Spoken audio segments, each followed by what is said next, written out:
Olá a todos, eu sou o professor César Hipólito, da Ideias Mecânicas Avançadas Educacional.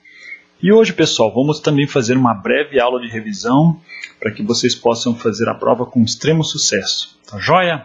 Então, nós vamos rever alguns conceitos bastante básicos e simples do que nós estudamos em as 3 leis de Newton, né? Então, relembrando, né, as 3 leis de Newton, qual é a primeira lei? Da inércia, ok? Né? Um corpo ele fica em repouso permanente ou em movimento permanente até que atue sobre ele uma força externa que faça mudar esse estado. A segunda lei é a lei da força igual a massa vezes aceleração, que nós vamos ver aqui no nosso laboratório virtual aqui, né? Como que ela se comporta de uma maneira extremamente simples, ok, pessoal? Até porque vocês precisam estudar o conteúdo da prova, joia? E a terceira lei de Newton, né, que é ação e reação, né? Então, um corpo, quando faz uma ação sobre um segundo sistema físico, esse segundo sistema físico reage com uma força de igual intensidade em sentido oposto, né? Conforme nós fizemos o laboratório de campo essa semana, onde fizemos o lançamento de foguetes, né? Onde a gente consegue ver na prática, né? Vamos fazer no laboratório virtual também, vimos na prática, principalmente ação e reação, né? E consequentemente também a segunda lei, quando eu tenho que força igual a massa vezes aceleração num sistema físico, tá joia? Então vamos lá, pessoal, voltando aqui. Aqui nós temos um laboratório virtual onde eu tenho aqui uma pessoa, né, um boneco aqui representado. Eu não sei se vocês estão vendo o mouse, tá? Mas é para a gente poder compreender. De qualquer forma, eu vou ser bastante detalhado porque a minha ferramenta pode ser que não esteja mostrando o mouse.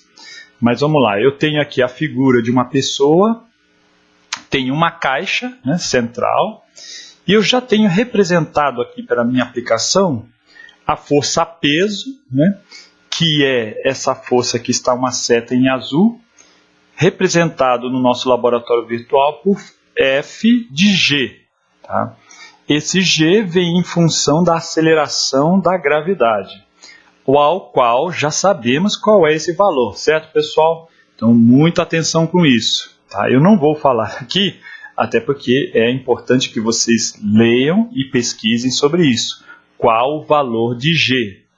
Porque para a força-peso ou F de G, tanto faz, é massa vezes a aceleração.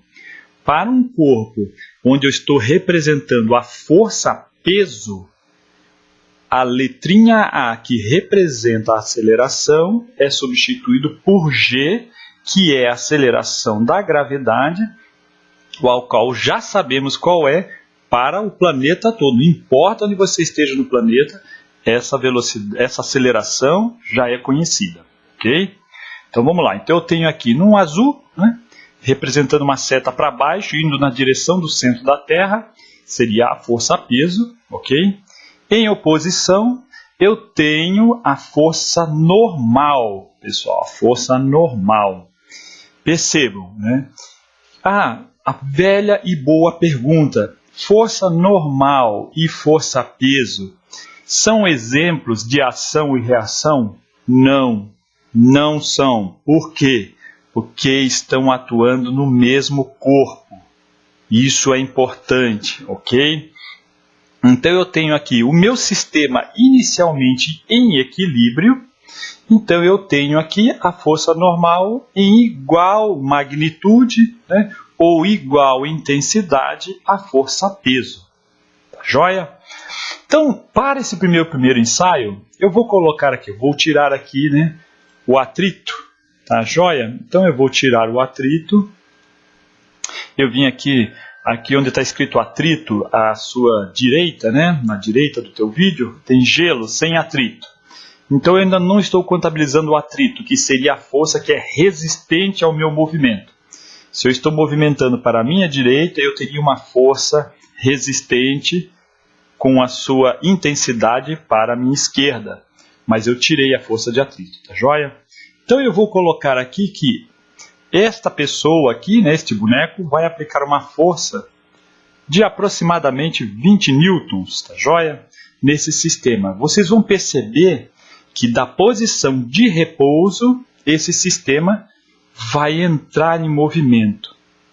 E essa força de 20 newtons, ela é algebricamente equivalente à massa desta caixa, aqui em marrom, vezes a aceleração que ela vai adquirir.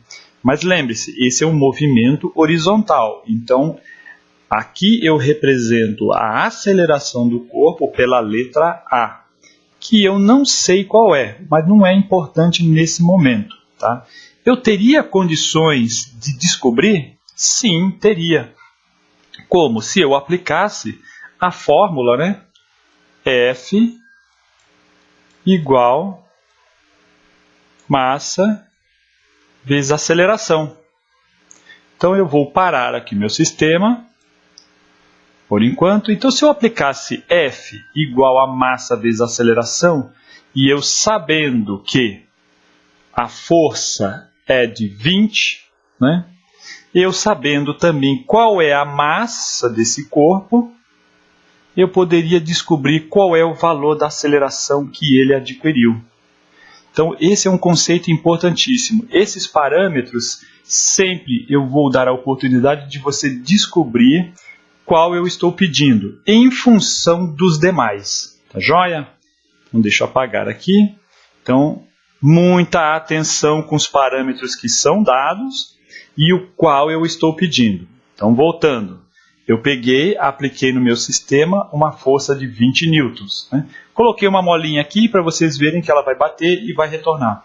Então, eu estou aplicando uma força para a direita de 20 newtons, estou provocando um movimento nessa caixa e esse movimento justifica ele sair de uma condição de repouso, onde a aceleração é zero, e passa a ter uma aceleração qualquer.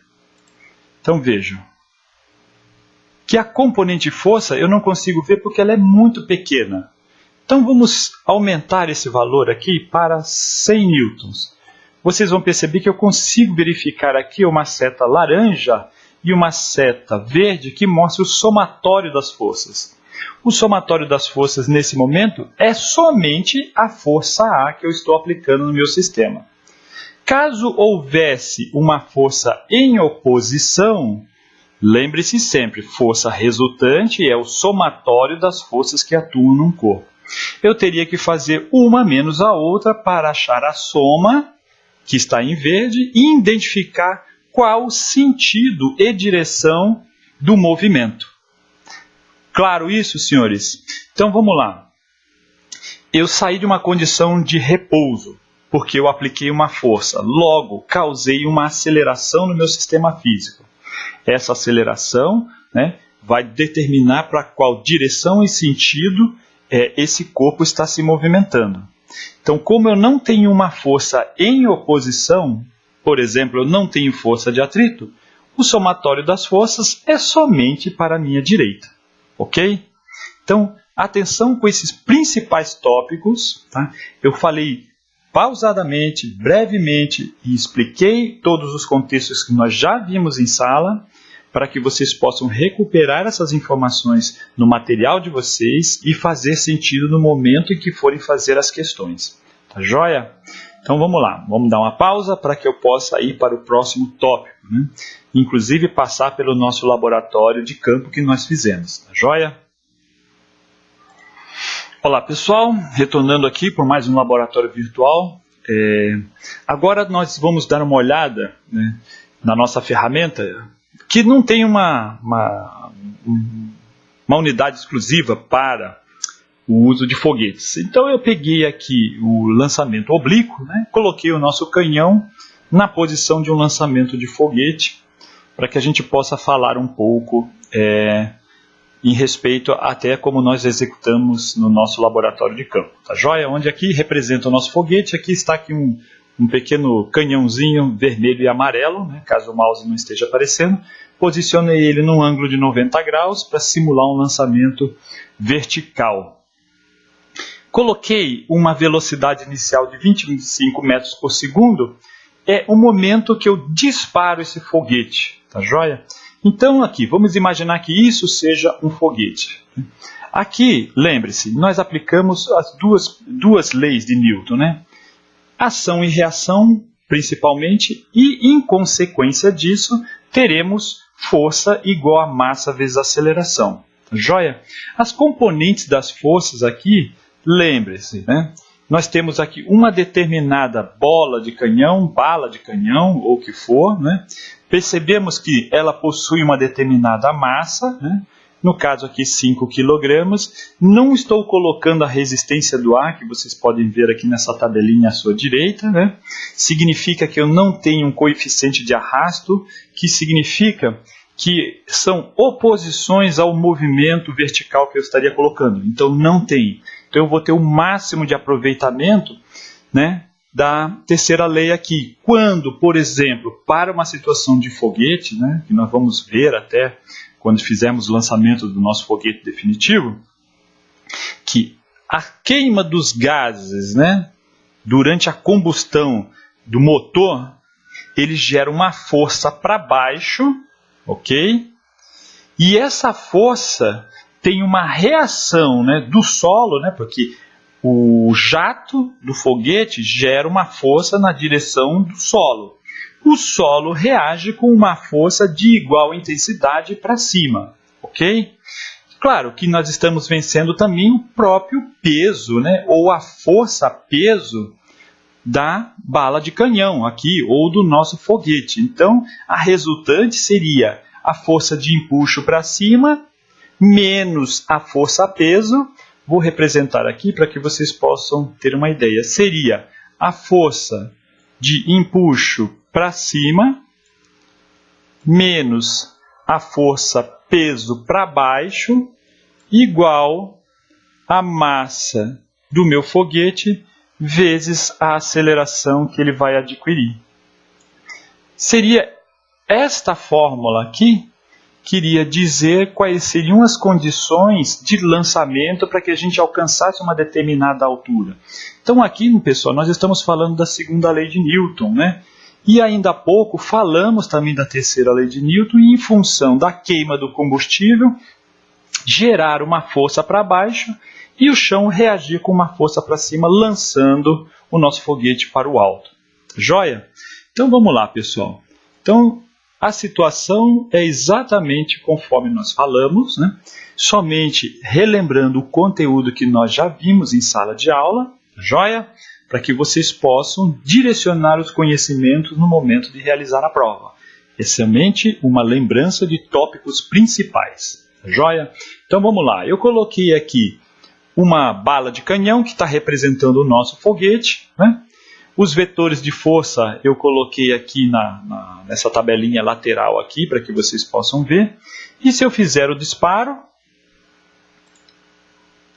vocês percebem que a força G é a força peso, né, do meu sistema. Aqui no caso a bolinha estaria representando o nosso foguete e ele faz esse lançamento, atinge uma determinada altura que nós também vamos calcular durante a execução de lançamento dos nossos foguetes, tá joia? Para que vocês possam compreender, né, quais são as principais leis de Newton que eu estou associado ao lançamento de projétil. Tá joia, pessoal? Então, vamos aqui fazer novamente mais um em câmera lenta. Percebam que eu tenho uma força responsável para fazer a ejeção do meu foguete na vertical, ao mesmo tempo que tem uma força de oposição que é o próprio peso do meu dispositivo. Tá bem? Por que aqui não aparece a força de ejeção ou a força de empuxo? Porque aqui não é um foguete, né? Eu estou fazendo uma simulação como se fosse um foguete. Então eu não tenho uma queima de combustível para poder mostrar aqui para vocês, tá? Mas eu coloquei aqui uma velocidade inicial, significa que é o mesmo tipo de atividade que eu faria num lançamento de foguetes. Tá joia, pessoal? Então uma breve pausa para a gente retornar com o terceiro tópico muito importante para a gente fechar esse assunto. Então, nesse nosso terceiro laboratório aqui virtual, né, eu tenho aqui um pêndulo. Eu também estou aqui fazendo uma breve simulação, né, numa condição que nós falamos em sala de aula, né? Quando eu tenho a força-peso atuando sobre um determinado corpo, se o ambiente tem resistência ou não, eu estou colocando aqui numa situação que não há resistência, por isso está vendo aqui na minha tabelinha à sua direita, eu coloquei o atrito igual a 0, então eu não tenho uma resistência, no caso aqui do ar, né? Exatamente como nós fizemos o exercício das molas e os seus respectivos pesos, onde a gente estudou a parte de gravitação, principalmente a ação das forças gravitacionais. Ok? Então aqui, pessoal, isso aqui é um sistema pendular, mas vai atingir o objetivo que eu quero explicar para vocês, né? Principalmente naquele tópico, né, onde nós colocamos aqui, como vocês podem perceber um pouquinho aqui à sua direita, né, onde eu tenho uma tabelinha, aqui eu já coloquei o atrito igual a 0. Percebam que eu coloquei a gravidade do meu sistema igual a 0. Por isso que eu consegui localizar os dois pesos aqui, ó, e eles não estão caindo, né? Porque a gravidade aqui no meu sistema está igualado a 0. Tá joia? Mas é isso a minha intenção nesse momento. Percebam que, para efeito pendular, né, eu coloquei um comprimento de 1 metro e 1 metro para os dois módulos, né? É um azul e um vermelho. Mas uma coisa interessante, né? A massa do azul é de 1 kg e a massa do produto 2 aqui, que é o vermelho, é de meio quilograma. Lembra quando a gente fez aquela avaliação, né? Que quando eu tenho corpos de massas diferentes, né? A gente fez até o exemplo da pena e de um elefante, ou da pena e uma bola de boliche, né? E ambos caem igual, né? Chegam no mesmo momento no solo, né? Era isso aqui que eu queria demonstrar, né? Por isso que eu tirei o atrito, né? E nesse momento eu ainda estou com a gravidade igual a 0. Mas eu vou colocar aqui a gravidade do nosso planeta, né? Que vai ser G igual a 9,8 metros por segundo, ou pode ser também equivalente a aproximadamente 10 metros por segundo ao quadrado, né? Ou 9,8 metros por segundo ao quadrado, ou 10 metros por segundo ao quadrado. Então vocês vão perceber que, nessas condições, né, vocês vão ver que ambos caem junto, né? Apesar de um ter uma massa metade da outra, né? O vermelho é metade da massa do azul. Tá joia? Então, pessoal, isso a gente faz uma breve revisão, né, dos principais conceitos que nós vimos em sala e que vocês precisam de uma determinada atenção para fazer a prova. Ok? Então, eu vou colocar aqui, deixa eu tirar, e vou colocar aqui em câmera lenta, já está em câmera lenta, e a gravidade da Terra atuando sobre o sistema. Exatamente como diz o preceito físico, ambos caem juntos. Fantástico, não é? Mesmo que eles tenham uma diferença de meio quilo entre eles. Perfeito, senhores? Da mesma forma que se eu, por exemplo, pudesse perceber alguma situação, eu ia verificar, por exemplo, se eu coloco o atrito, que poderia ser a presença do ar, né? Vou colocar a gravidade igual a 0, para que eu possa trazê-los até aqui em cima. Ambos. E eu já tenho um certo atrito, né? Vou colocar até um pouco mais aqui, que seria a resistência do ar ao movimento.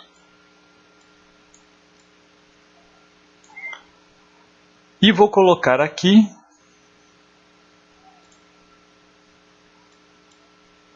a Terra.